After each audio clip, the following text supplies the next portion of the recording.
Olá, meus irmãos, paz do Senhor, que o Senhor possa abençoar seu dia, estar aguardando você e sua família, esse momento que nós estamos atravessando, que o Senhor possa dar saúde, dar paz para vocês, cobrir com o sangue dele. Meus irmãos, ontem eu fiz o estudo, porém acho que teve um problema lá, eu não consegui gravar.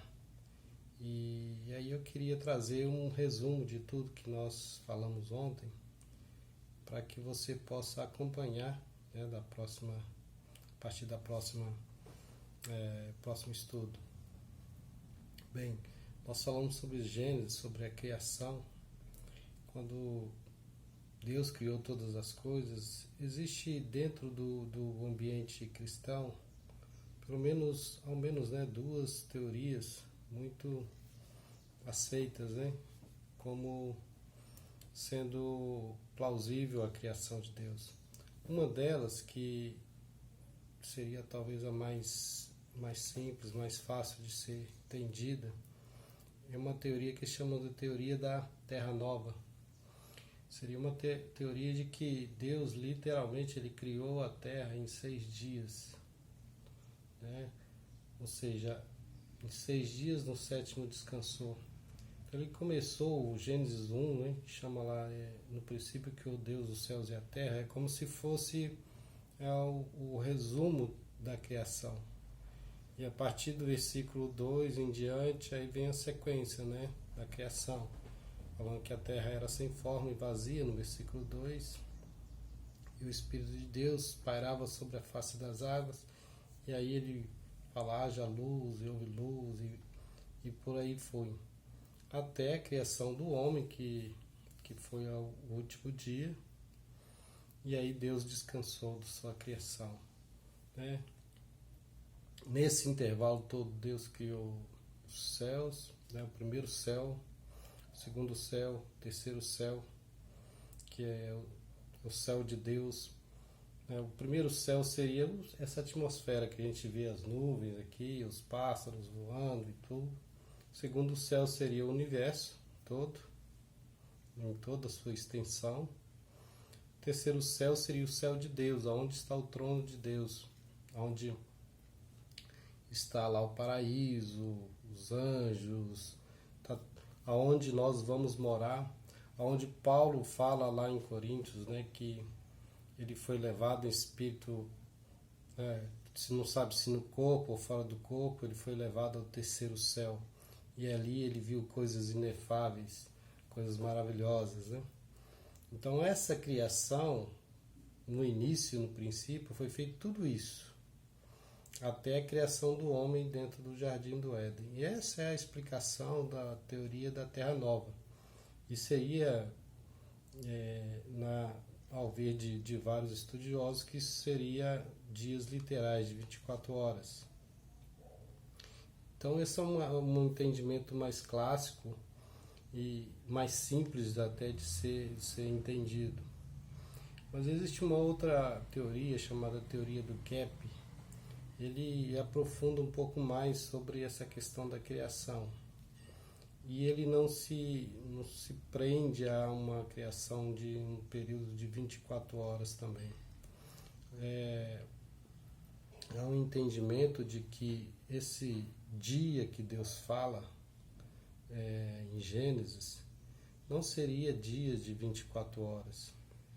Seria um período de Deus, ou seja, quando Deus cria Deus tem um propósito. Deus não se move por um dia de 24 horas. Então, nessa teoria, cada propósito de Deus existe um tempo. Pode ser o primeiro dia, pode ser 2.000 anos, 2 milhões de anos. Enfim, é um período em que o propósito de Deus ele se cumpre. Quando ele diz haja luz, essa luz ela pode ter sido criada um período muito grande, haja visto que se entende que ainda não havia o tempo Cronos. O tempo Cronos, segundo se entende, ele deveria existir depois da criação do Sol e criação da Lua, né?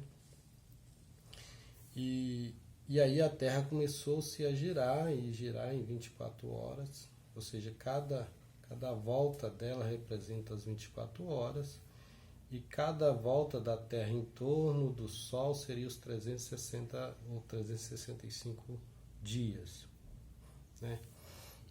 Então essa seria um tempo Cronos, que não foi o tempo que diz lá em Gênesis capítulo 1. O tempo de Deus seria um período em que o propósito dele fosse cumprido. Então o segundo dia poderia ser um tempo diferente do primeiro dia que foi lá atrás. O terceiro dia, consequentemente. Enfim, esse é um entendimento em que a Terra foi criada com um propósito de Deus e não num tempo de 24 horas. Então vamos lá, nessa segunda teoria, que se chama a teoria do gap, na realidade Deus, no princípio, a gente pega o versículo 1, no princípio criou Deus os céus e a terra, versículo 2, e a terra era sem forma e vazia, e o Espírito de Deus pairava sobre as águas.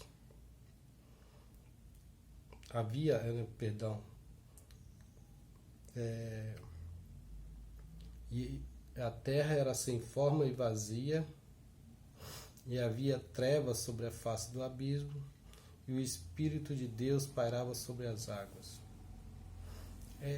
Na interpretação da teoria do gap, na realidade, quando a gente pega o versículo 2, subentende-se que ali, se a gente pegar dos originais, a terra era sem forma e vazia. Na realidade, através dos originais gregos, se dizia o seguinte, que a terra era devastada e vazia. A palavra que é usada é tohu bohu, ou seja, a terra tinha sido devastada e ela estava vazia. Então, quando nós olhamos o versículo 2, nós entendemos o seguinte, que Deus não cria nada devastado. Deus não cria nada em trevas. E Deus não cria nada vazio. Deus cria a terra para ser habitada. A palavra diz que Deus criou a terra para ser habitada. Deus não criou a terra para ser algo vazio e em trevas. Então a terra, ela se tornou em trevas, ela passou a ser trevas. E como que ela passou a ser trevas? Nós temos alguns textos dentro da Bíblia que nos traz esse entendimento. Em Ezequiel 28, eu posso ler aqui para vocês, o profeta Ezequiel, ele estava trazendo uma profecia ao rei Tiro. E aí ele começa falando do versículo 1 e tal, pro versículo pro rei Tiro, até o versículo 10. Essa é uma profecia chamada profecia de dupla interpretação. Quando ele chega no versículo 11, ele diz o seguinte, deixa eu ler para vocês aqui, usar o óculos.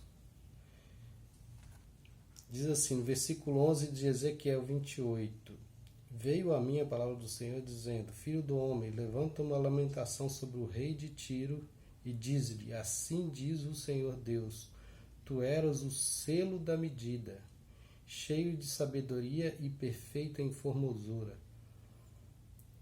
Estiveste no Éden de Deus, no Éden, jardim de Deus, de toda a pedra preciosa era a tua cobertura, sardônio, topázio, diamante, turquesa, ônix, jaspe, safira, carbúnculo, esmeralda e ouro.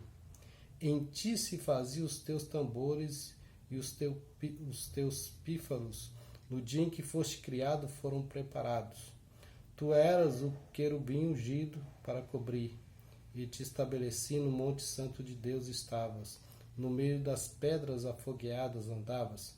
Perfeito eras nos teus caminhos, desde o dia em que foste criado, até que se achou iniquidade em ti. Ora, O rei de Tiro, ele não estava no Éden. Deixa eu colocar só o carregador aqui, irmãos, rapidinho. O rei de Tiro, ele não estava no Éden, ele não foi para o Éden. Por isso que é uma profecia de dupla interpretação. Ele não era coberto de sardônias, cheio dessas pedras. Ele não era o selo de medida, a referência de Deus. Ele não era cheio de sabedoria e perfeito em formosura. Ou seja, quem Deus fez com essas características? Foi Lúcifer. Então essa profecia de dupla interpretação, ela traz uma ideia de que Satanás, ou Lúcifer, na época chamado Lúcifer, o anjo de luz, ele foi criado com essas características, ele foi criado para adoração a Deus.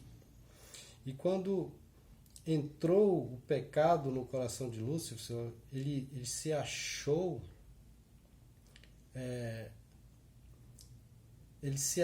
digno de chegar à estatura de Deus, ou seja, chegar-se como Deus. E isso aí trouxe então a iniquidade em seu coração. Isso encheu o seu coração. E ele falou assim, olha, eu vou subir ao céu. Lá em Isaías 14, eu vou ler rapidamente para vocês, Isaías 14, de 12 a 17, diz assim, como caíste do céu, ó Lúcifer, filho da alva, como foste cortado por terra, tu que debilitavas as nações, ou seja, ele foi lançado à terra. E tu dizias no teu coração, eu subirei ao céu. Se ele vai subir ao céu, ele estava onde? Estava na terra. Acima das estrelas de Deus exaltarei o meu trono, e no monte da congregação me assentarei ao lado do norte. Subirei às alturas das nuvens e serei semelhante ao Altíssimo. Ou seja, a intenção de Lúcifer era subir às alturas, ao trono de Deus e se igualar a Deus. Não existe nada que pode ser maior do que o nosso Deus. Não existe nada, nada. Então, o único caminho dele seria ser igual a Deus. E aí ele se exaltaria, ele seria também adorado como Deus era adorado. Ele teria todas as glórias que Deus tinha, ou que Deus tem, na verdade, né? Deus não perdeu a sua glória. Deus tem uma glória.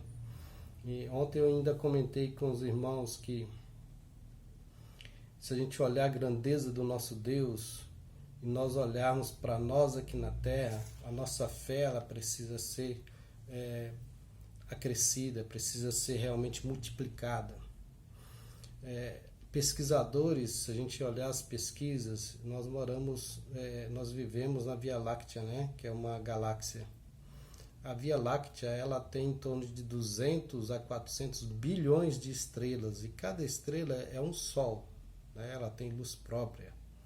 Então o Sol nosso aqui é um dos menores ainda que existe. Se a gente olhar, existe sóis gigantescos em todo o universo. E pensa, 200 bilhões a 400 bilhões, se você olhar no site do INPE, existe essa indicação. Só na nossa galáxia. Então, se nós olharmos o planeta Terra, tem 8 bilhões de pessoas, teria pelo menos 10 sóis para cada, 10 a quase 30 sóis para cada um de nós. Agora, eles falam o seguinte, que no universo inteiro, se pegarmos toda a areia da Terra, e juntarmos a areia do mar, junto com a areia de desertos e tal, e contarmos os grãos de areia, não chega à quantidade de sóis que existe no universo. Então veja bem o tamanho do nosso Deus. Deus criou tudo isso aí. O poder que o nosso Deus tem. A glória que o nosso Deus tem. O que é uma doença? O que é uma Covid? O que é um câncer? O que é os nossos problemas diante do nosso Deus? Então, se olharmos o que Cristo diz, olha, se nós tivermos a fé do tamanho de um grão de mostarda, e a gente falar com esse monte, saia daqui, lança-te ao mar, assim será feito. Veja bem, a fé, ela move montanhas, ela move circunstâncias, ela move situações. Então, o nosso Deus tem um poder tremendo, um poder sobre-humano. Nós não conseguimos imaginar o tamanho que o nosso Deus tem. Então, vamos depositar nossa fé nesse Deus que nós temos. O fato de nós estudarmos a palavra, ela traz para a gente um entendimento profundo daquilo que o nosso Deus é, daquilo que Ele pode fazer. É uma ideia daquilo que Ele pode fazer. Mais do que nós pensamos, que a nossa mente pode alcançar, Deus é muito mais daquilo que nós pensamos. Então, creia nisso, creia no nosso Deus. Mas voltando ao nosso estudo aqui, ele dizia, olha, eu vou ser semelhante ao Altíssimo. Aí o versículo 16 de Isaías diz assim, os que te virem te contemplarão, considerar-te-ão e dirão, este é o homem que fazia estremecer a terra e que fazia tremer os reinos. Satanás tinha um poder também grande, imenso. Ele era abaixo do Senhor, nosso Deus, ele era a referência. Ele que fazia o sacerdócio santo, ele que chegava mais próximo do trono de Deus. Ele tinha essa autoridade que Deus havia dado nas mãos dele. Aí fala aqui, ó, que punha o mundo como deserto e assolava as suas cidades, que não abria a casa de seus cativos. Olha só como é que o nosso Deus, ele entregou a Satanás uma autoridade muito grande. Satanás não soube utilizar da autoridade que Deus havia dado nas mãos dele. E por isso ele caiu. Irmãos, quando Satanás ele colocou isso no seu coração, Deus do céu viu o coração de Satanás. Deus enxergou o coração dele, porque no versículo 13 ele diz aqui, ó, e tu dizias no teu coração, ou seja, ele falava no coração dele, e Deus tinha capacidade de enxergar o coração. O salmista diz que o Senhor sonda os nossos corações, né? Senhor, sonda o meu coração e vê se há em mim algum caminho mau e guia-me pelo caminho eterno. Então, quando o salmista fala isso, Satanás também tinha no seu coração algo que era ser semelhante a Deus. E quando Deus viu do céu isso, Deus bradou. Em Apocalipse 12, fala que Miguel e seus anjos, Apocalipse 12, 7 a 9, olha, e houve batalha no céu, Miguel e seus anjos batalhavam contra o dragão, e o dragão e os seus anjos batalhavam, mas não prevaleceram, nem mais o seu lugar se achou nos céus, e foi expulso o grande dragão, a antiga serpente, chamado Diabo e Satanás, que engana todo mundo. Ele foi lançado na terra, e os seus anjos foram lançados com ele. Quando Satanás intentou isso, subiu aos céus com os seus anjos, aquele batalhão que era 1/3 dos anjos dos céus. Quando ele chegou no céu, Deus havia criado Miguel. Miguel é um nome que significa quem é como Deus? É uma pergunta, quem é como Deus? Quando Satanás lá embaixo disse, eu subirei aos céus e serei semelhante a Deus, Deus cria Miguel, um serafim com poder tremendo. E aí, como se fosse Miguel, como se fosse uma resposta de Deus. Quem é como Deus? E quando Satanás chega nos céus, estava Miguel e seus anjos de guerra. Antes de Satanás intentar isso, Deus não tinha adversário. Então não havia por que Deus criar anjos de defesa. Mas quando isso chegou no coração de Satanás, de Lúcifer, Deus então cria Miguel, que tem um nome, quem é como Deus, e combate. Miguel então combate com Satanás nas alturas, e de lá ele é lançado. Jesus lá em Lucas capítulo 10, Ele fala assim: eu vi Satanás como relâmpago caindo do céu. Então Satanás foi lançado sobre a terra. Satanás e seus anjos, com esse lançamento que foi feito por Miguel lá dos céus, Satanás choca contra a terra. E a terra então se torna devastada. Satanás e seus anjos é aprisionado no abismo. E aí a terra então se inunda de águas. Todas as fontes de águas vêm para sobre a terra. E ali o Espírito de Deus, como guardião, ele pairava sobre a face das águas. Então, quando olhamos o versículo 2 de Gênesis, nós vemos que a terra estava devastada, ou seja, ela foi devastada por causa da queda de Lúcifer e seus anjos. A terra, originalmente, ela era um jardim mineral. Se olharmos pela palavra, Lúcifer ele andava por uma terra de jardim mineral. E isso representava também o lugar onde Deus se apresentava. O Éden, na verdade, é o lugar onde Deus se apresentava na terra. Era o lugar onde Deus colocava os seus pés sobre a terra. Era o jardim de Deus, é o lugar da presença de Deus. E Satanás corrompeu isso. E por isso a terra se tornou devastada. Quando nós olhamos a teoria do gap, é justamente a partir daí que há um hiato, há um intervalo grande, a terra se torna devastada e algo precisa ser feito. E isso nós vamos estudar a partir da próxima aula.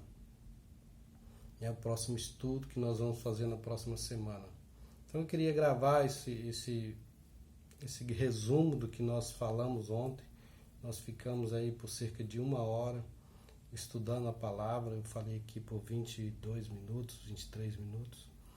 Mas é algo que talvez venha trazer para você um conhecimento de uma teoria dentro do cristianismo que grandes teólogos adotam, tanto uma quanto outra, tá, irmãos? Existe aí a interpretação por uma linha de teologia, pela criação de 6 dias literais, e existe essa da teoria do gap, onde a terra foi devastada por Satanás. Nós vamos entrar em alguns detalhes no próximo estudo, a partir do versículo 2, e fica aí uma interrogação para você, como que isso aconteceu, como se deu a próximo período de criação, e nós nos falamos lá, tá bom? Que Deus possa abençoar o seu dia, abençoar a sua semana, que você possa ser cheio da presença de Deus, que você possa ser um jardim do Éden, onde a presença de Deus se